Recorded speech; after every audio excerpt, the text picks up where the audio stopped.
नमस्कार दोस्तों, मैं गौतम मौर्य स्वागत करता हूँ आप सभी का आपके अपने यूट्यूब चैनल सृष्टि कंप्लीशन क्लासेस में। तो आज एक नए टॉपिक के साथ जो एग्जाम की दृष्टि से बेहद महत्वपूर्ण है और मतलब हर एग्जाम की दृष्टि से महत्वपूर्ण है। तो देखेंगे आज जो टॉपिक है भागवत धर्म या वैष्णव धर्म, कब इसका उदय हुआ है और क्या क्या सिद्धांत है, कौन संस्थापक है, किस किस शासन काल में इसे साराक्षर मिला है, कैसा क्या हुआ है, सब देखेंगे। तो ये भागवत धर्म या वैष्णव धर्म, दोनों अगर भागवत धर्म कहें या वैष्णव धर्म कहें, बात एक ही है। तो भागवत धर्म, वैष्णव धर्म, भागवत धर्म और वैष्णव धर्म ये दोनों एक ही धर्म है। तो पहले देखेंगे भागवत धर्म का परिचय देखेंगे कि भागवत धर्म का की जो प्राचीनता है, परिचय में भागवत धर्म की जो प्राचीनता है वो देखेंगे। फिर वैष्णव धर्म का उदय कब हुआ है वो देखेंगे, जो वैष्णव धर्म है या भागवत धर्म है उसका उदय कब हुआ है वो देखेंगे। फिर दूसरी उसके बाद में भागवत धर्म या वैष्णव धर्म के जो धर्म है उसका प्रचार किस शासन काल में ज्यादा हुआ है, कहाँ कहाँ हुआ है वो देखेंगे। उसके बाद दूसरी जगह पहुंचेंगे, भागवत धर्म के प्रमुख सिद्धांत हैं, जो भागवत धर्म है इसके कुछ प्रमुख सिद्धांत हैं उनके उन पर बात करेंगे। भागवत धर्म के प्रमुख सिद्धांत उन पर बात करेंगे। तो पहले जो है देखते हैं कि जो भागवत धर्म है किस किस शासन काल में भागवत धर्म को मतलब जो विकास हुआ है। तो उत्तर भारत तीन भागों में बटा हुआ है, उत्तर भारत, दक्कन में और सुदूर दक्षिण में। उत्तर में, दक्कन में, सुदूर दक्षिण में, तीन भागों में बटा हुआ है। और तो अगर सब पहले जो सब उत्तर भारत में अगर उदय हुआ है, उत्तर भारत में अगर सबसे पहले तो मौर्य काल में विकास हुआ है उत्तर काल में। और जो दूसरे में उत्तर भारत में ही जो दूसरे शासक रहे तो गुप्त वंश, जो गुप्त वंश है इसे जो सब वो भागवत धर्म या वैष्णव धर्म है इसे संरक्षण मिला है।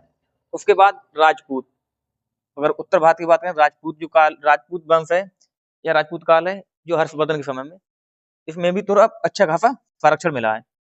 और उसके बाद जो दक्कन भारत है इसमें एक वंश है बेंगी का बेंगी के चालुक्य बेंगी के चालुक्य बेंगी चालुक्य नाम से एक वंश हुआ था दक्कन भारत में। उन्होंने भी इसे सारक्षण दिया जो भागवत धर्म है।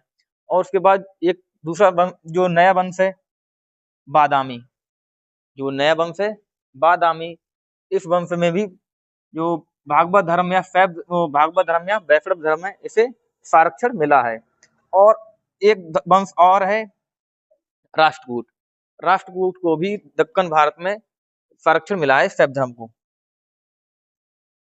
और तीसरा सुदूर दक्षिण, जो सुदूर दक्षिण में शैव धर्म को सबसे अच्छा संरक्षण मिला है तो संगम काल में भी जो शैव धर्म है भागवत धर्म है देखा जा सकता है। और उसके बाद जो पल्लव वंश है या पल्लव शासन काल है उसमें भी देखा जा सकता है वो भागवत धर्म को। और लास्ट में चालुक्य वंश। इन जितने भी जो वंश हैं तो जो इनमें जो भागवत धर्म है इनका वो भागवत धर्म देखने को मिलता है। अब इधर देखते हैं कुछ टॉपिक लिखे हुए हैं भागवत धर्म से संबंधित। अगर भागवत धर्म का उदय अगर पूछा जाए भागवत धर्म का उदय कब हुआ है तो किस शासन काल में हुआ है, तो भागवत धर्म का जो उदय हुआ है मौर्य उत्तर काल में हुआ है। भागवत धर्म का उदय मौर्य उत्तर काल में हुआ है। और इस धर्म के विषय में अगर इस विषय जो भागवत धर्म है इसके विषय में जानकारी हमें प्राप्त होती है तो कहाँ एक उपनिषद है, कहाँ से प्राप्त होती है, उपनिषदों से। इस धर्म का मतलब है जो शैव धर्म भागवत धर्म या वैष्णव धर्म है इसके विषय में जो प्रारंभिक जानकारी है उपनिषदों से मिलती है, जो उपनिषद हैं उनसे मिलती है। और अगर पूछा जाए वैष्णव धर्म या भागवत धर्म के संस्थापक, तो वैष्णव धर्म के संस्थापक जो हैं वसुदेव कृष्ण थे। कौन थे? वसुदेव कृष्ण थे।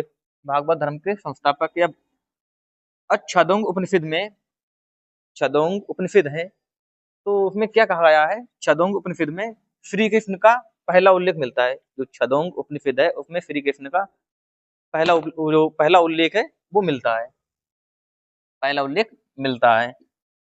और अगले जो है, आगे जो है, श्री कृष्ण को वृषणीय वंश या यादव कुल का कहा गया है। जो श्री कृष्ण भगवान है, श्री कृष्ण को वृषणीय कुल या वृषणीय वंश, जो श्री कृष्ण है इन्हें वृषणीय वंश का और या फिर यादव कुल का नेता तथा ये जो देवकी, जो उनकी माता थी, श्री कृष्ण की माता थी देवकी, उनका देवकी का पुत्र कहा गया है इसमें, ये देवकी के पुत्र हैं। और जो शिष्य माना गया कि जो शिष्य किसके हैं, तो अंगिरस एक महर्षि हैं, उनके शिष्य हैं। अंगिरस जो है, अंगिरस के शिष्य बताए गए हैं श्री कृष्ण। और एक ऐत्रेय ब्राह्मण है, ऐत्रेय ब्राह्मण में श्री कृष्ण को नारायण या ऐत्रेय ब्राह्मण के अनुसार श्री कृष्ण ही नारायण है। जो ऐत्रेय ब्राह्मण है, ऋग्वेद का ग्रंथ है ऐत्रेय ब्राह्मण, इसमें ही कहा गया है कि श्री कृष्ण है वो ही नारायण है। वैदिक देव, जो वासुदेव कृष्ण है, वैदिक देव में विष्णु का अवतार माना गया है। कौन, किसका अवतार माना गया है? तो विष्णु का अवतार माना गया है। और बाद में इनका समीकरण, जो समीकरण होता है ना, अलग अलग मत, इनका समीकरण नारायण से किया गया है।